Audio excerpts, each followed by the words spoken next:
झी 24 तास एक पाऊल पुढे।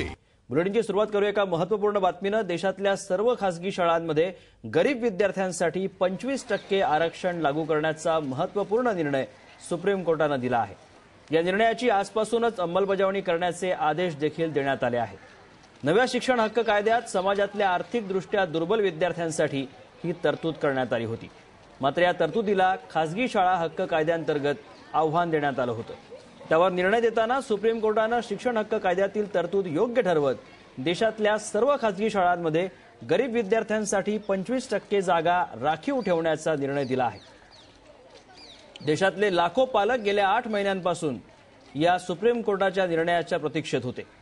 या सकारात्मक निर्णयामुळे आता लाखो विद्यार्थ्यांसह त्यांच्या पालकांनाही मोठा दिलासा मिळणार आहे।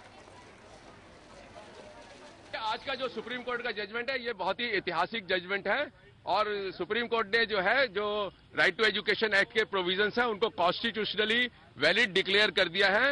एक सिर्फ जो माइनॉरिटी अनएडेड माइनॉरिटी स्कूल को छोड़कर बाकी ये सारे स्कूलों के ऊपर लगेगा, चाहे वो गवर्नमेंट चलाती है, चाहे वो गवर्नमेंट एडेड है, चाहे स्पेसिफाइड कैटेगरी है, चाहे अनएडेड प्राइवेट स्कूल्स है।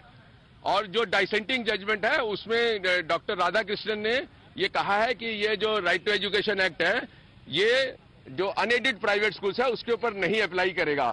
लेकिन क्योंकि मेजॉरिटी जजमेंट ये है कि सिर्फ ये जो अनएडेड माइनॉरिटी स्कूल है उसके ऊपर नहीं लगेगा, बाकी सबके ऊपर लगेगा। दूसरा, उन्होंने सुप्रीम कोर्ट ने एक ऑब्जर्वेशन बहुत इंपॉर्टेंट करी है कि राइट टू एजुकेशन एक्ट को हमें चाइल्ड सेंट्रिक एंगल से देखना चाहिए, ना कि इंस्टीट्यूशनल एंगल से देखना चाहिए। और सुप्रीम कोर्ट ने यह भी कहा है कि जो बच्चों के दाखिले section 12 right to education act के अंदर जो अनएडेड माइनॉरिटी स्कूल में भी हो गए हैं उनको वो एडमिशंस को डिस्टर्ब नहीं करेंगे। झी 24 तास एक पाऊल पुढे।